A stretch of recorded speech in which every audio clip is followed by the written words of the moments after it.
How the heck do streamers and content creators seem to always get bot lobbies? It seems like every freaking streamer is permanently posted up in bot lobbies back to back to back. Today, I'm going to show you guys how to do it too. This is what worked from my experience, and hopefully this works for you too.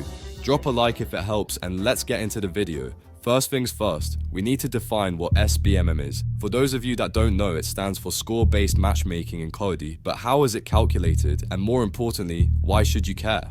Now let's take a quick second to break down how it's determined, because there's a few different factors that actually go into it. Stuff that gets taken into account are your 10 most recent matches, your overall KD or kill-death ratio, whether you're on console, PlayStation or Xbox, what your average score, your overall accuracy percentage, or even how many action or buttons pressed during a game. The game compiles all of this info, and with it, Call of Duty's sbmm algorithm aims to keep players engaged as long as possible. As a quick example for how this might work, you might get into a lobby with a 0.85 average KD, making it a little easier but still fun to play. For most, that won't seem very difficult, but then it will make things harder. Maybe the next 5 lobbies in a row could have a 1.2 KD or even higher on average. This roller coaster is what they use to keep players on the game for longer.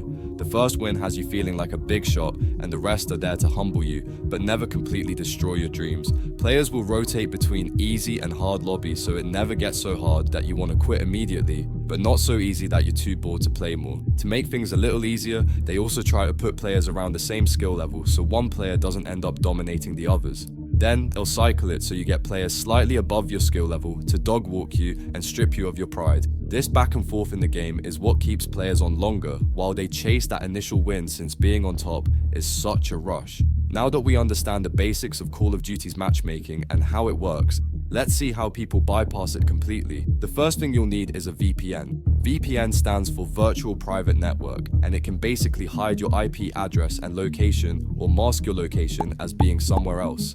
I'll leave a link in the description for ones I've been using personally that I know work pretty well. You'll get a discount on them too, so there's a bonus. The reason this is important in COD is that aspect of being able to change your location. Changing your location can actually affect sbmm in a positive way to get you more bot lobbies a lot easier. In case you weren't aware, the algorithm also checks for high pings to determine which lobby to put you in. You do have some VPNs that are specialized for gameplay, even though others might work. With a VPN like sbmm, that's specifically designed for gaming. This is one of the VPNs I use, and I've liked it so far. The only drawback for some is that it is for PC and not available for consoles, but I got you with the next one I use. With sbmm though, you can actually trick the system into thinking you have a high ping while being your actual ping low and minimizing lag as much as possible. To get started, you just load up the sbmm VPN, choose where you want to play, and the software will take care of connecting you to that location. They also have an optional built-in geofence software that offers all players the ability to play where they want and when they want. The software is also updated daily and expands to a bunch of different countries, all posted on their website. You also only pay once for this if you take their gold membership, which is pretty cool. If you're playing on PlayStation or Xbox though, you'll want to use the next option. NordVPN, that's also linked in the description, can do the same thing, and even though it can't connect directly to your console setup, it can connect to your internet router. I kind of just have both because I like them for different reasons at different times. I like Nord for everyday use, mostly because it helps to secure your data as well. And I've heard a lot of doxing or phishing stories, so I like to add a little extra layer of protection when I'm on the internet, with a bunch of weirdos lurking in every corner among the normal folk. Before we end this off, I do have a few more tips on how to get more bot lobbies more often. One thing you'll want to do is track which servers work best for you and make sure to hop on those first. You'll also want to try different servers and times, especially like late at night or early morning when fewer people are playing. That should give you the best odds of getting better lobbies.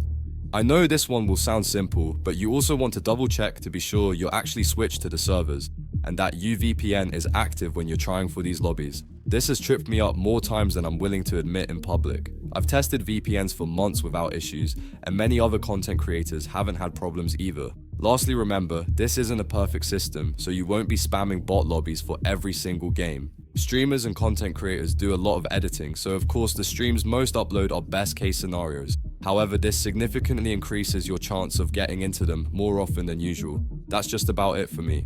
I hope you guys enjoyed today's video and I hope it helps. Check the description for the VPNs. Remember, sbmm MOFF is better for PC and Nord is better for console. See you in the next one. Peace.